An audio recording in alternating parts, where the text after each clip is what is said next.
ناظرین، مصر کا جو بھی بادشاہ ہوا کرتا تھا اس کا لقب فرعون ہوتا تھا۔ تقریباً 18 یا 19 فرعون آئے۔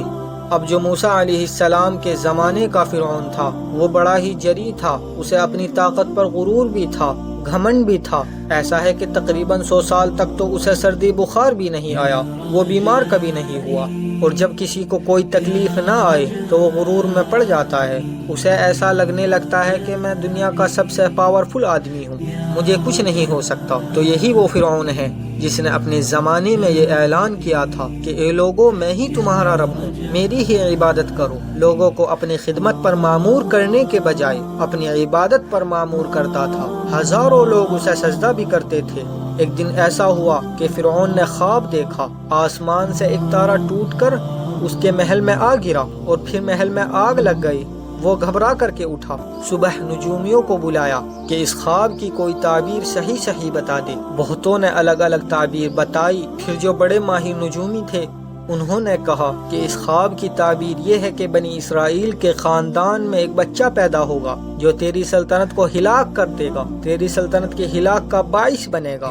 اس نے خواب کی تعبیر سننے کے بعد شاہی فرمان جاری کر دیا کہ بنی اسرائیل میں آج کے بعد جو بھی لڑکا پیدا ہوگا اسے مار دیا جائے گا۔ اب یہ اعلان کے بعد بنی اسرائیل کے خاندان میں جو بھی لڑکا پیدا ہوتا اسے مار دیا جاتا، لڑکوں کو ذبح کر دیتا تھا اور لڑکیوں کو زندہ چھوڑ دیتا تھا۔ 1 سال کے اندر اس نے 12,000 بچوں کو قتل کیا، پیدا ہوتے ہی قتل کر دیتا تھا۔ یہ وہ زمانہ ہے جب موسیٰ علیہ السلام کی ابھی ولادت بھی نہیں ہوئی، ولادت سے پہلے ہی اتنے بچے مارے گئے۔ پھر اس کے درباریوں نے اس سے گزارش کی کہ اگر ایسے ہی سب مار دیے جائیں تو آپ کی خدمت کے لیے بچے کہاں سے ملیں گے، جوان کون ہوگا؟ اب 1 سال چھوڑا جاتا، 1 سال مارا جاتا۔ اتفاق ایسا ہوا کہ جو سال مارے جانے کا تھا اسی سال موسیٰ علیہ السلام کی پیدائش ہوئی۔ اللہ تبارک و تعالی جسے جہاں چاہے بچائے، جس انداز میں چاہے وہ اللہ تبارک و تعالی اس کی حفاظت فرماتا ہے۔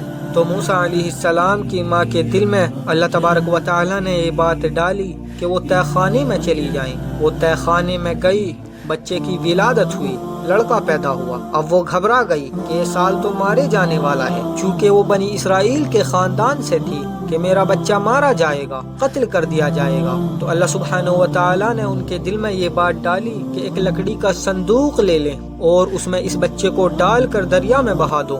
اللہ سبحانہ و تعالی فرماتا ہے وَرَبَطْنَا عَلَىٰ قَلْبِهَا، اور ہم نے ان کے دل کو مضبوط کر دیا تھا۔ جب اللہ سبحانہ و تعالی کسی کے دل کو مضبوط کرتا ہے تو وہ بڑے بڑے کام کر جاتا ہے۔ ان کی ماں بچے کو صندوق میں رکھ کر کے دریا میں بہا دیتی ہے اور اپنی بڑی بیٹی کو کہتی ہے کہ دیکھتی رہنا یہ صندوق کہاں جاتا ہے۔ موسیٰ علیہ السلام کی جو بڑی بہن تھی وہ دیکھتی جاتی تھی اس صندوق کے پیچھے۔ صندوق بہتے بہتے ایک باغیچے کے کنارے لگا۔ وہ باغیچہ فرعون کا ہی تھا۔